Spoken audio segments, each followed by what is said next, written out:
Move out the machines, bring in the props, set up some lights, get the talent in here, and let's roll the cameras. Here we go. Scene 21, take 21. Hi everyone, thanks for joining us today. With our usual and customary brevity, we're going to look at something that can be put to good use in the workshop or used when you make videos. It's something the folks in the movie making business consider so essential, they don't make movies without them. Apple boxes, and we don't mean crates for fruit. Here, have a look. These are apple boxes. You can buy them or make them, and of course we make them. The conventional footprint of an apple box is 12 by 20 inches, and they come in 4 sizes, 8-inch, 4-inch, 2-inch, and 1-inch. Filmmakers call them full apple, half apple, quarter apple, and the 1-inch is called a pancake. They also come in what is called a mini, which is half size, 12 by 10 instead of 12 by 20. Here's what a set of those look like. Well, now you know what apple boxes are, and if you care to, you can watch some pretty good videos right here on YouTube to see how they are made. So we won't do what has been done already. We'll just show you enough so you can see that we really did make these, but what we'll do that's different is show you some of the many ways these can be put into service. Then you can decide if you should have some or not. What you see here are apple boxes being used the way they were intended, and that means any way anybody wants to use them.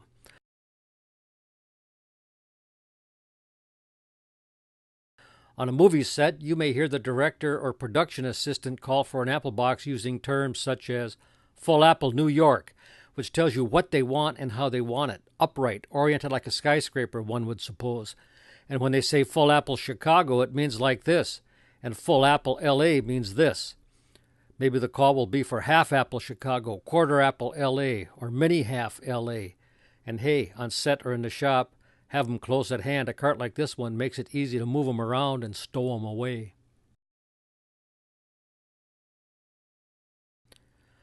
As you would expect, they're stackable, oh yeah. And with a single set of 4, you can arrive at any height from 1 to 15 inches. And they can be laid out like steps if and when the director of photography calls for a different perspective. Here's a bit of a dilemma. One character towers over another, which may not look so good, but in the next clip they are nearly eye to eye. Full Apple LA. Here's some plywood that we previously deemed worthy to retain. Surely enough for an apple box there. Let's see what good we can make with that wood. Only we'll depart from conventional sizes on this occasion and make one half again larger than a full size. 12 by 20, but 12 inches high. A big one. And since we're dealing with veneered plywood, we'll trim the edges with hardwood so they last longer and make them more pleasing to the eye by concealing any voids.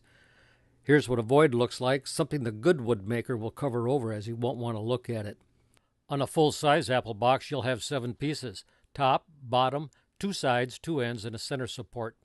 Be mindful to cut out the hand slots prior to assembly, including the center support. A drill press with a Forstner bit, jigsaw, router table oscillating spindle sander, and a roundover bit will get that done easily. If you don't have the spindle sander, it's not the end of the world, at least not yet, and not for that reason. After you have all the pieces ready to go, you can put them all together one night like Johnny Cash did with his Cadillac parts, only yours will fit with no need of an A-adapter kit. Just use some glue and some items from the Lowrider mobile clamp cart. After the proper allotment of time, with the clamps taken away, your apple box may appear ready for use, but first break the edges to avoid cuts and slivers, so again use your roundover bit or some sandpaper. We applied a mixture of seal coat and stained from a previous project, 3 urethane top coats, then sanded lightly with 1000 grit sandpaper only because the finished product reflects upon the character of its maker, and just okay won't do. It has to be good. And when you're all done, it's perfectly all right to take a rest and appreciate your fine work. So sit down and enjoy craft services, even if you have to provide them yourself. All right, quiet on the set. Here we go. Scene 21, take 21. Yeah, got that going? Don't make any noise now.